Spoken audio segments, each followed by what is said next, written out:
Então, teve várias coisas que a gente pôde intervir usando a nossa especialidade dentro da UTI, dentro do hospital. E a gente traz todo o know-how da especialidade usando aquilo que a gente sabe. É lógico, eu não tenho pretensão de mudar antibiótico de ninguém. Meu colega chefe de enfermaria comigo era um infectologista, ele que vai cuidar disso.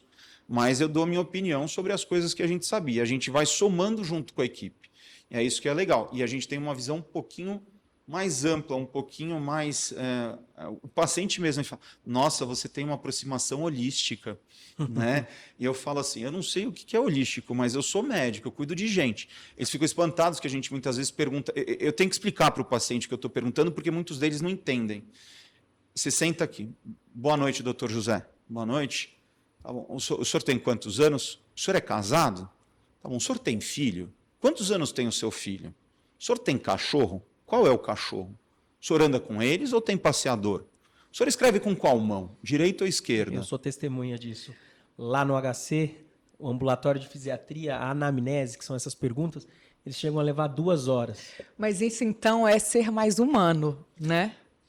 É tentar entender todos os aspectos que levam àquela deficiência no momento, seja dor ou seja uma incapacidade motora. Eles vão além do que uma pergunta cotidiana. Eles perguntam hábito alimentar, ingesta de proteína. Então, o que me encantou pela fisiatria, porque como cirurgião de coluna, a gente é muito cartesiano. A patologia é cirúrgica ou não é cirúrgica? Se é cirúrgica, vamos operar. Se não é cirúrgica, o tratamento é fisioterapia, essas coisas.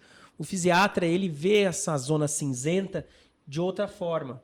Então, eu vi no ambulatório o paciente levar o seu travesseiro para saber se o travesseiro ele é ajustável com a patologia cervical que ele tem. Então, é uma visão que vai muito além do dia a dia. Então... Na verdade, a gente tem aspectos que muitas vezes eles passam a ser negligenciados por vergonha ou por tabu social. Por exemplo, uma paciente tem dor na coluna. Será que ela tem endometriose? Será que ela tem dor na relação sexual? Será que isso conta para a dor da coluna dela? Eu não posso ter vergonha de perguntar, eu tenho que explorar tudo. Porque se eu não estiver explorando desde o aspecto ginecológico até o aspecto ortopédico, eu não vou conseguir tratar a dor dela. Já aconteceu diversas vezes de eu descobrir um linfoma, de eu descobrir uma endometriose, de eu descobrir outras doenças que estavam escondidas naquela dor lombar. Então, isso acontece bastante com a gente. A gente tenta prestar um pouquinho de atenção a mais e ser um pouquinho mais detalhista, exatamente para chegar no alvo da coisa. Muitas vezes eu tenho que explicar para o paciente, olha, desculpa, as perguntas a seguir têm a ver com a sua dor na coluna. O senhor está com algum problema para fazer xixi? Aí ele olha para mim. O senhor é urologista? Não, é que o xixi tem a ver com o problema da coluna. É por hábito do paciente chegar com a sacola de exames e falar, doutor, tudo bem? Eu vim aqui porque eu fiz uma ressonância. Eu falei, não, a ressonância vai ser vista.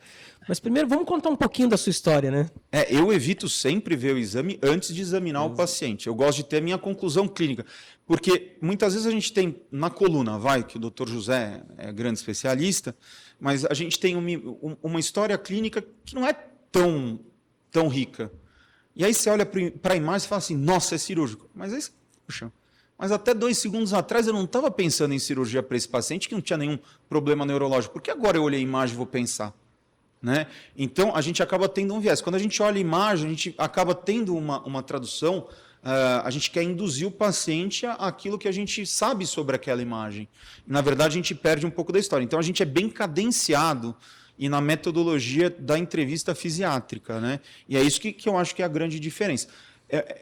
Eu fico até com vergonha muitas vezes, porque se eu complico com o paciente, eu quero ir mais a fundo numa investigação ou tentar resolver fazendo uma técnica ou outra, eu acabo atrasando um pouco. Mas todo mundo tem a maior paciência comigo. Eu falo, gente, eu vou atender todo mundo bem, mesmo se eu atrasar. E geralmente, assim, mesmo atrasando, já aconteceu de eu atrasar 1 hora para atender paciente, 2 horas, e não tem ninguém reclamando no corredor, porque todo mundo sabia que ia ter a vez dele e a vez dele ia ser bem vista também.